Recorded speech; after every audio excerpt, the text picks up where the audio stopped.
Üdvözlök mindenkit! Welcome everybody! It's been in Hungary. We're going inside Polyester, inside the beautiful Stratosphere Hotel, checking out one of the hottest DJs in Las Vegas, DJ Olesyk. Let's check it out.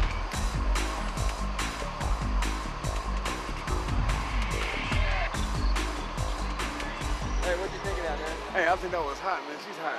You know? I mean, we all should go in the stratosphere now. Let's do this. Did she hit it good? She hit it real good. All right. Yeah.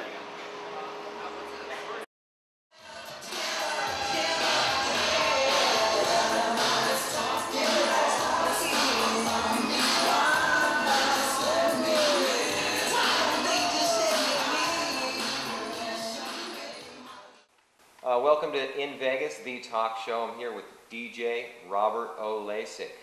How you doing, Robert? I'm good, good. How are you? Pretty good. I want to talk about what you do for a living.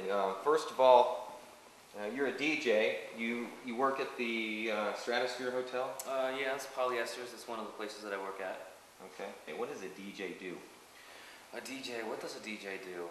Well, first and foremost, you know, the job of a DJ is generally to entertain a crowd with music.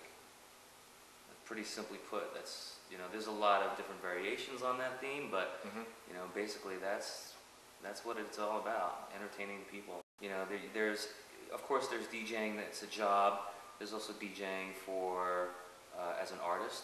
Okay. You know, there are DJs out there. I've been in that situation before. I still am, depends on where I am, where you're asked to spin music not just because of what you have that people know, but more about what you can do to create something. You know, either a show or a cohesive piece, or, you know, to entertain people in a way that no one else can. So it's a dichotomy. There's two different sides. There's DJing as a profession, as a job, but there's also DJing as an artist as well. And how do you treat it? A little bit of both. A little bit of both. But again, it depends on every circumstance, you know. Right. Certain clubs, certain venues, you really have to play, you know, a very hit-friendly format.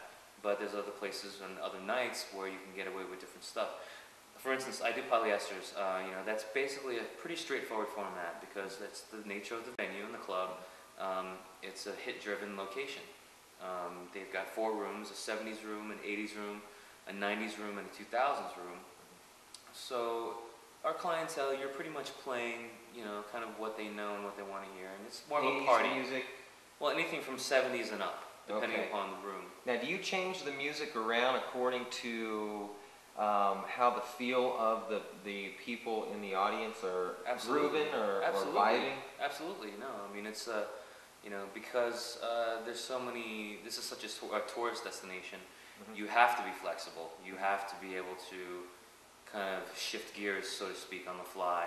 Right. And, you know, that's part of what we do. You know, it's reading a crowd and really kind of being in tune with your surroundings and how people are responding to a track or how the night is going. And there's a lot of subtleties involved. You know, and just you just got to feel the crowd out. Yeah, it definitely comes down to experience. But my point before was when you were asking me about the difference between DJing as a profession versus DJing as an art. I try to incorporate both. You know, you definitely want to entertain the masses and make them happy. I'll take requests and things like that. But you know, at certain times I'll always try to interject something to try to take them somewhere else where they wouldn't necessarily have thought of on their own. Right, right. And I also do another night at the Beatles Revolution Lounge, and that night is actually called This Is Not Commercial. So we're playing a lot of indie rock, electronic music, electro, punk, a lot of stuff like that. And not the normal vibe or the feel of what a DJ usually spins? Generally, yeah. I mean, it's different. What a DJ normally spins, there's not necessarily a norm, because DJing nowadays, there's so many different DJs. There's such a variety, all shapes, sizes, forms, age, music, kind of expanded where they're from, you know. From back in the day. Let's talk about the history of DJing. Where do you think it got its start? I don't know a lot about DJing. I haven't been in the clubs for a few years, so maybe you could kind of shed some light on that. Yeah, I know that at one point, I had done some research for a school that I was involved in. I was running a DJ school out here a few years back called Interstate DJ School, and I needed to do some research on the history in order to write the curriculum. Right. Right. And so some of the stuff I didn't know either. Yeah. Oh, you got a little kitty. What's his name? It's a girl. It's China. China. Hey, baby. That's the resident DJ here. Yeah, she runs the house. She'll rock the tables. She'll mix that pussy.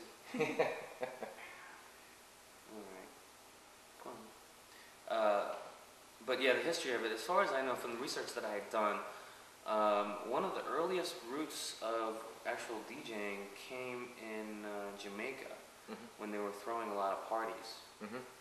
They were like kind of renegade parties outside, or just, you know, for the sake of, you know, very informal, you know. And this was like in the, I think, maybe the late 60s, early 70s, I think. I can't remember exactly, but... I read something about that, yeah. They had parties that were in the center of the street, and people would come, and they had this DJ, I guess a disc jockey. Yeah, and that's where the MC came about, you know, or actually it was, originally it was a toaster. He would toast the crowd or say things to the crowd to kind of get them going, someone in conjunction with the DJ. Now, do you talk to the crowd? Like, it depends on where I am. People in Jamaica did? Well, it depends on where I am. Again, polyesters, yes, I am on the microphone a decent amount. That having to play a song, let it end, and then try to... And what is that called? It's basically blending or beat matching, or basically it's mixing. And that's okay. And that started maybe in the 80s. No, it started in the 70s. Okay, yeah, with disco, because that's now. Do you do the same thing? You still use that format? Yeah, it's still basically the same concept. Skill, yeah, or whatever. Yeah, exactly. It's the same skill. It's beat matching. It's it's very rhythm. It's all about rhythm and beats and structure. Yeah, you want to keep the audience going with the same beat. Right. Yeah, all night long, so they don't stop. Right, and you want to continue it. Of course, you're going to have times when you stop and start, you know, but sure.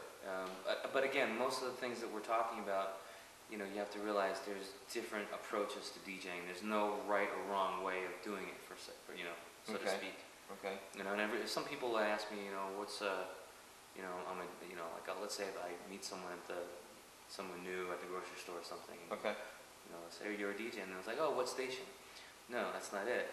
You know, DJs on radio stations, yeah, they're talented. I'm not, you know, bashing them at all. But DJs over there, they're not DJs. They're radio personalities. Okay, but they did start out as DJs. They did, because they were actually playing music and cueing it. They weren't actually mixing it on the station like we do in clubs. Okay, you know, but they were cueing music. Yeah, they were. You know, because they had turntables in there. They had, you know, tape decks and all that stuff. So. Right, they were the start out DJ. They were the first DJ.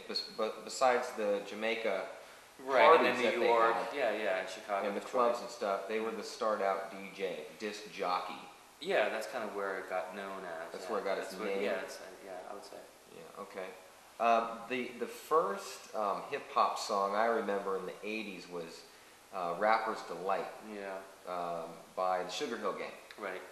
I think you guys play that song still? Still, sure, of course. I mean, that bass line is just legendary. I mean, it's been used. Good Times bass line or something? Yeah, it's been used and recycled so many times by so many different artists that even now you'll hear that same underlying track mashed up, which is basically, you know, combining two songs, making it to one, two well-known songs. That was a sampled song, right?